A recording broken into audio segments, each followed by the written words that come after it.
Question कहता है एक मैट्रिक्स X में a प्लस बी पंक्तियों और a प्लस 2 स्तंभ है, a plus B a plus 2 स्तंभ है। तो मैट्रिक्स Y में b प्लस 1 पंक्तियों a प्लस 3 स्तंभ है। तो एक्स वाई और वाई एक्स दोनों विद्यमान हैं। तो ये अगर दोनों विद्यमान होंगे तो कब विद्यमान होंगे?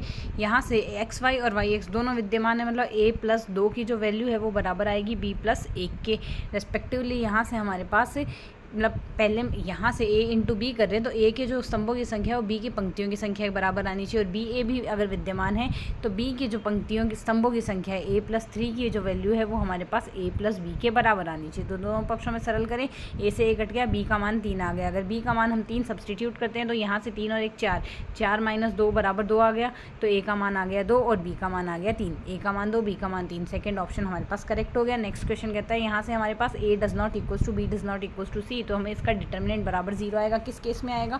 तो इसको अगर हम सॉल्व करके देखते हैं तो यहाँ से हम इसे डायरेक्ट रिजल्ट से भी याद रख सकते हैं, a प्लस बी प्लस सी की वैल्यू आएगी 0। बाकी हम इसका एक्सपेंशन अगर करें तो यहाँ से पहली पंक्ति में से हम यहाँ से a माइनस बी माइनस सी मतलब R1 माइनस R2 करेंगे, R2 माइनस R3 करेंगे, फिर उसके बाद हम यहाँ से सॉल्व करेंगे तो वैल्यू हमारे पास आ जाएगी यहाँ से। तो इसके केस में a plus B plus C equals to 0 आएगा। नेक्स्ट है यदि निकाय X plus Y plus Z equals to 0, Y plus 2z equals to 0 और alpha X plus Z equals to 0 के पास से एक से ज़्यादा हल है तो एल्फा का मान होगा। इसके केस में इसको पहले तो मैट्रिक्स फॉर्म में लिखेंगे, सारणिक रूप में लिखेंगे, सारणिक का मान हमारे पास 0 आना चाहिए। तो उसके केस में infinite number of solution exist करेंगे। तो सॉल्व करें, ये रहा। अगर अब हम इसको सारणिक के फॉर्म में सरल करें तो एल्फा का मान आ जाएगा -1, एल्फा इक्वल्स टू -1 आ गया वैल्यू। यहाँ से हमारा ऑप्शन थर्ड करेक्ट आंसर होगा। नेक्स्ट कहता है रेखा हमारे पास है x plus X upon A plus Y upon B equals to 1 और x upon B plus Y upon A equals to 1 के प्रतिच्छेदन बिंदु व मूल बिंदु से गुजरने वाली रेखा का समीकरण। इनके प्रतिच्छेदन बिंदु, पहले तो प्रतिच्छेदन बिंदु निकालना होगा, फिर यहाँ से मूल बिंदु से और देखना है कौन सी रेखा गुजरती है। सॉल्व इसको अगर हम सॉल्व करते हैं, यहाँ से हम इसको पहली रेखा लिख दी प्लस के इंटू दूसरी इक्वेशन लिख दी इक्वल्स टू 0। तो ये हमारे पास मूल बिंदु से होकर जाती है, यानी एक्स और वाई की वैल्यू 0 0 रखेंगे।